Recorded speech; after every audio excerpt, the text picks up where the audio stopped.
Smo Gašper Vesna. In Andraž. in smo študenti Fakultete za matematiko in fiziko. Za vas smo pripravili zlobni test mafijske intuicije. Ima 5 vprašanj. In z veliko verjetnostjo lahko trdimo, da boste na vsaj 3 izmed njih odgovorili napačno. Ste za izziv?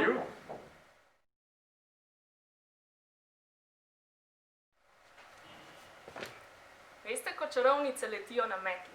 Za stabilno letenje je pomembno, da vejo, kje je težišče metle.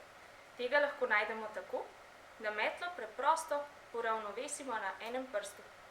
Ampak pravo vprašanje mafijskega kviza pa je, kateri konec metle je težji.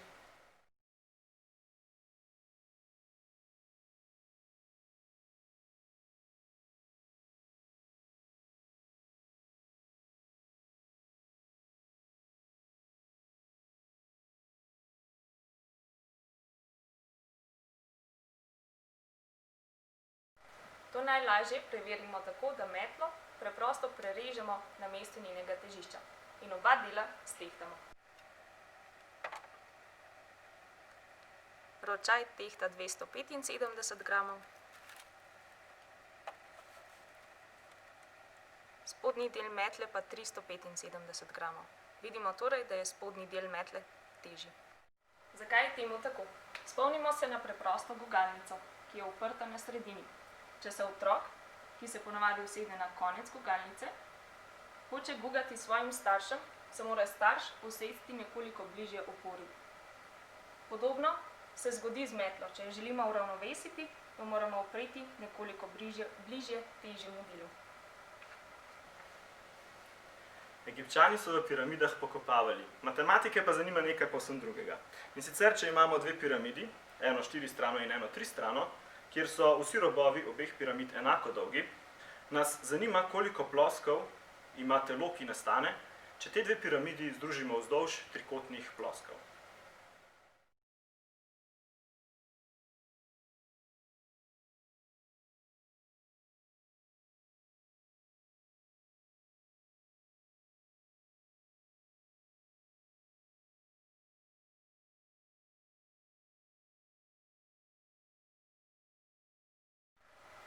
Ta piramida ima 5 ploskov, ta piramida pa ima 4 ploske. Če to seštejemo, dobimo 9. Ampak, ko dve ploskvi staknemo, bi dobili 7 ploskov.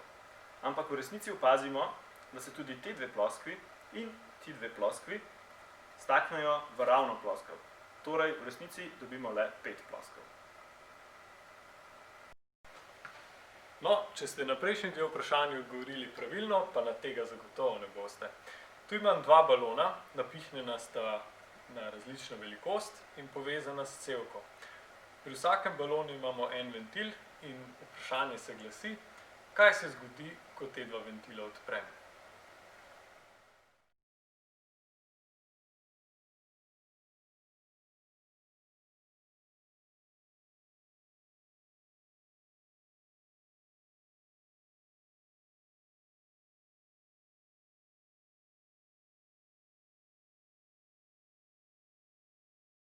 No, pa si poglejmo, kaj se zgodi. Najprej odprem en ventil in nato še drugega in počakam nekaj trenutkov. Torej, opazili smo, da se zrak iz manjšega balona preseli v večji balon. Razlago za ta poskus najdemo na vsaki običajni zabavi z baloni. Najbrž se je vsak izmed vas že srečal z napihovanjem balona in ve, da mora na začetku veliko močneje pihati kot proti koncu. Vzrok za to je, da manjši balon zrak stiska veliko močneje kot večji balon.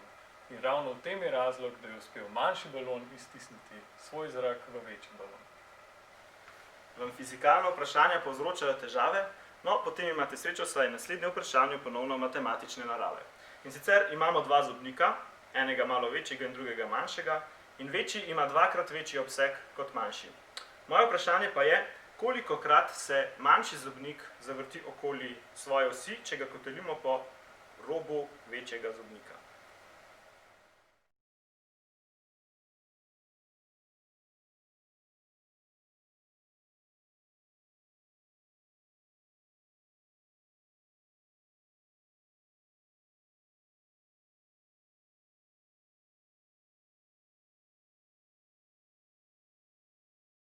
Verjetno ste na vprašanje odgovorili z 2. To bi bilo morda najbolj smiselno. Ampak poglejmo, kolikokrat se zavrti v resnici.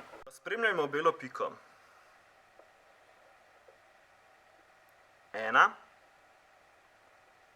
2, 3. Opazimo, da se je v resnici zavrtel 3-krat. 2-krat zato, ker se je kotalil okoli večjega zobnika, 3-tič pa, ker se je v resnici enkrat zavrtel tudi okoli svoje osi. Fiziko najdemo tudi v kuhinji.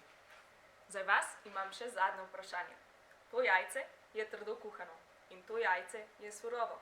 Če jo zavrtimo okrog svoje osi, katero se bo vrtilo hitreje?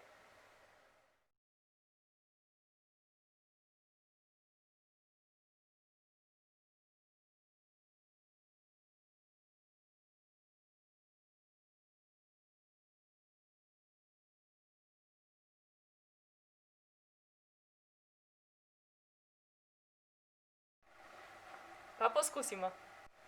Poskusimo s kuhanim jajcem.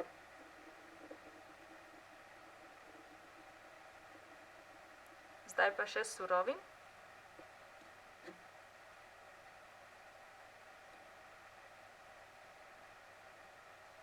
Vidimo, da je surovega kar težko zavrteti. Razlog je v tem, da trdo kuhano jajce lahko premaknem skupaj z lupino. V surovem jajcu pa je sredica tekoča, zato jo ne morem zavrteti skupaj z lupino. Posledično se jajce vrti počasneje. Tako, pa smo prišli z lobnim mafijskim testom do konca.